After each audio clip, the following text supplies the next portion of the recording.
preparation for the hammer plate.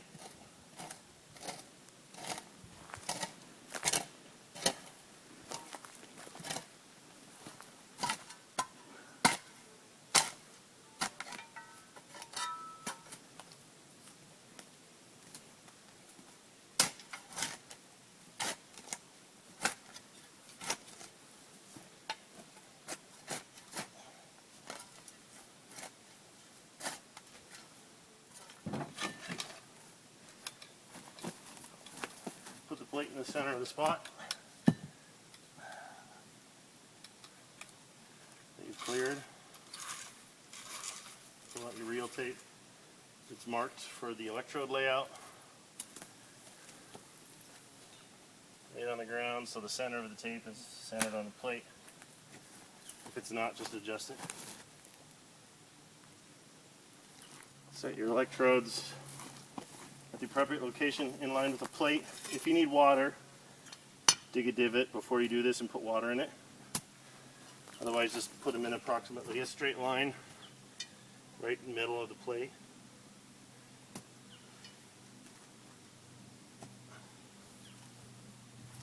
If you can't push them in like I am, just use a small mallet and that'll do it.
Remove the driver, put the drill bit on it. It just locks into place, pretty simple. Change it to spin, or spin and hammer. Turn your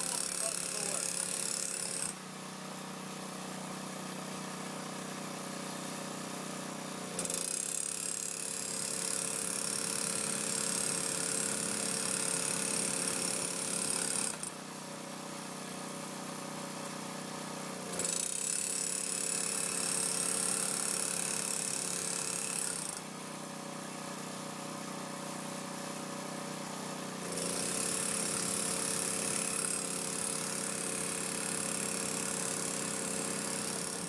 on. At that last spot, I hit a rock. I just let it move past the rock, and then it went in just fine. Usually, you can get the electrode to just go right past the rock. Usually. Okay. With all this in place, you could check the resistance between the electrodes once you tamp them. So just get an unused electrode carefully. Put the electrode just near the electrode and just smash the dirt up against it around the electrode. Try not to hit the in the ground electrode too much. And just do that with each electrode. If your soil is nice and moist and clayey, you may not have to do this.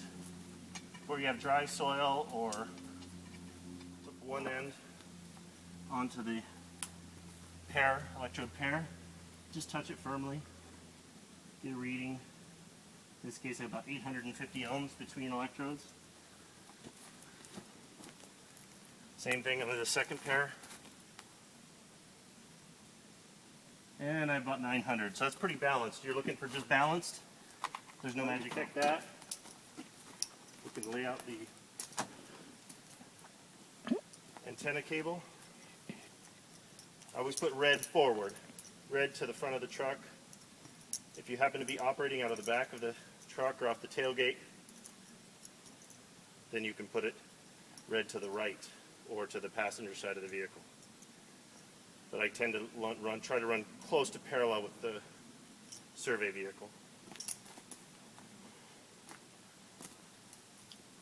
Just clip the inside clips to the inside electrodes. The outside clips to the outside electrodes. Once that's done, you're going to check do that.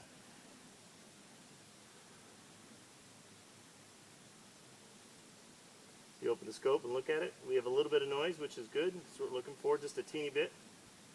You switch out the trigger. Make sure you have the hammer connected. That's going to be the first one we do. Connect the hammer to the computer. Set the trigger.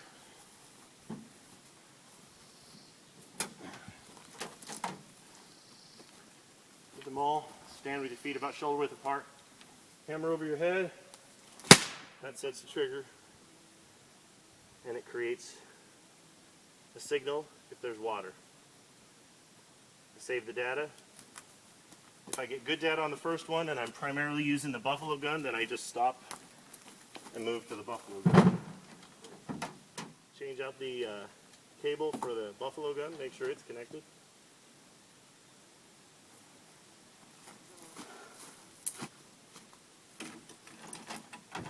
Now that I know the buffalo gun's connected, lay the cable down. Charge the handle. Put the safety on, which is a simple pair of vice grips. Get a shell. Lay it out of the way. Put the rubber, basically this rubber mat's just designed to prevent blowback, dirt from flying if it does. It doesn't always. Take out the old shell, if it's still in here, which it is. Put in a new shell. Put the chamber on. Don't put your hand over the end if you can avoid it. It's a blank, but it's still got a lot of fire coming out of that thing. Once you've done that, slide the buffalo seismic source or gun, depending on what you want to call it, into the hole. Make sure your safety system is adjusted properly. Trigger, Control T. Put some weight on this, make sure it's settled. Remove the safety. Now if it fires, it won't matter because it won't hurt anything, you're safe. Put the magnet in line with the switch here, lift, and fire. If you have a dud, like I just did, then you get a new one. It requires me to set the trigger again since the magnet actually tells it to shoot. Pull the buffalo gun or seismic source out.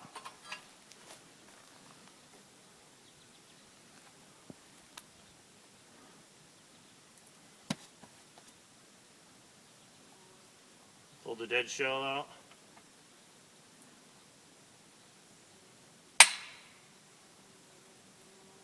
If you can.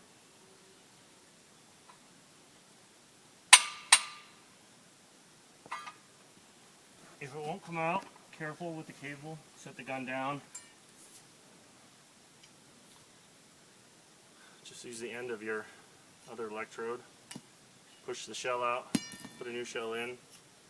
Make sure the safety's on. It still is. Screw the very muddy end.